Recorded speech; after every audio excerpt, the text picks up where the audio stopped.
नमस्कार दोस्तों, स्वागत है आपका हमारी परशुराम सक्सेस एकेडमी की प्लेटफॉर्म पर। दोस्तों, आज हम पढ़ेंगे नंदवंश और नंदवंश को भी हम प्रश्नोत्तर के माध्यम से पढ़ेंगे। तो आइए हम अपने पहले प्रश्न की ओर चलते हैं और हमारा पहला प्रश्न है, नंदवंश का संस्थापक कौन था।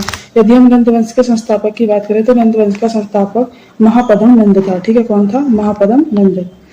अगला प्रश्न है, महापद्म नंद को पुराणों में किस उपाधि से जाना जाता है? तो उसे एक राट के नाम से भी जाना। नंदवंश ने किस वंश को उखाड़कर फेंका था? तो नंदवंश ने हर्यक वंश को उखाड़कर फेंका था।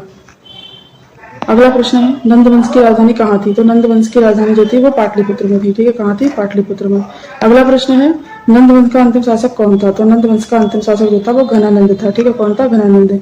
चंद्रगुप्त मौर्य ने घनानंद को पराजित किया और मौर्य वंश की स्थापना करी थी। अगला प्रश्न है, सिकंदर के आक्रमण के समय मगध का शासक कौन था? तो सिकंदर के आक्रमण के समय मगध का शासक जो था वो घनानंद था। अगला प्रश्न है, महापद्म नंद किस वर्ण से थे? तो महापद्म नंद जो थे वो शूद्र थे। प्रश्न है, पुराणों में महापद्म नंद को किस नाम से जाना गया? तो उन्हें क्षत्रिय विनाशक के नाम से भी जाना जाता है। ठीक है।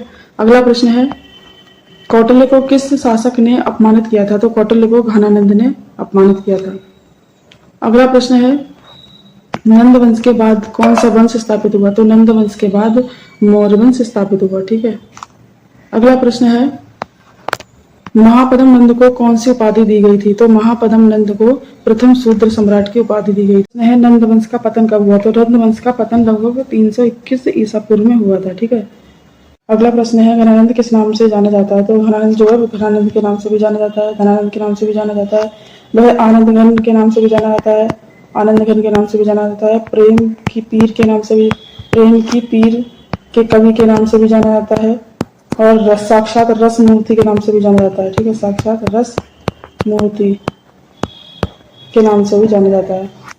अगला प्रश्न है, महापद्म नंद ने कितने राजाओं को पराजित किया था? तो महापद्म नंद ने कुल 8 राजाओं को पराजित किया था।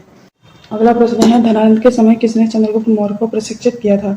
तो धनानंद के समय चंद्रगुप्त मौर्य को कौटिल्य ने प्रशिक्षित किया था। अगला प्रश्न है, नंद वंश के शासक किस धर्म के अनुयायी थे? तो नंद वंश के शासक जो थे वो बौद्ध धर्म के अनुयायी थे। अगला प्रश्न है, धनानंद के खजाने में कितनी संपत्ति होने का उल्लेख है? तो उसके वहां पे 80 करोड़ संपत्ति होने का उल्लेख है। अगला प्रश्न है, नंद वंश का प्रशासन किसके लिए समान था? तो नंद वंश का प्रशासन जो था वो शिशुनाग प्रशासन के लिए समान था। अगला प्रश्न है, महापद्म नंद को पुराणों में किस शब्द से संबोधित किया गया? तो उन्हें क्षत्रिय विनाशक के नाम से संबोधित किया गया। ठीक है। अगला प्रश्न है, किस विदेशी लेखक ने धनानंद की विशाल सेना का उल्लेख किया है? तो यूनानी लेखक कार्टिस ने इनकी सेना का उल्लेख किया है।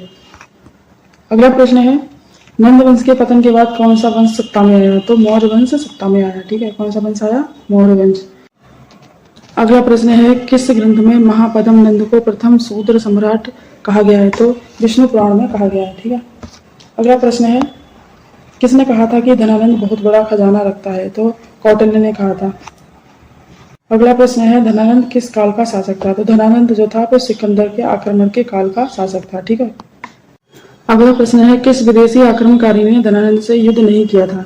तो वह सिकंदर ने नहीं किया था। ठीक है, किसने नहीं किया था? सिकंदर ने नहीं किया था, क्योंकि इसकी विशाल सेना गंगा तट पे खड़ी थी। इस वजह से उनके जो सैनिक थे वो वापस चले गए और आक्रमण नहीं कर पाए। अगला प्रश्न है, नंद वंश के बाद भारत का स्वर्ण युग किस वंश ने शुरू किया? तो वह मौर्य काल ने शुरू किया। ठीक है, किसने शुरू किया? मौर्य काल ने।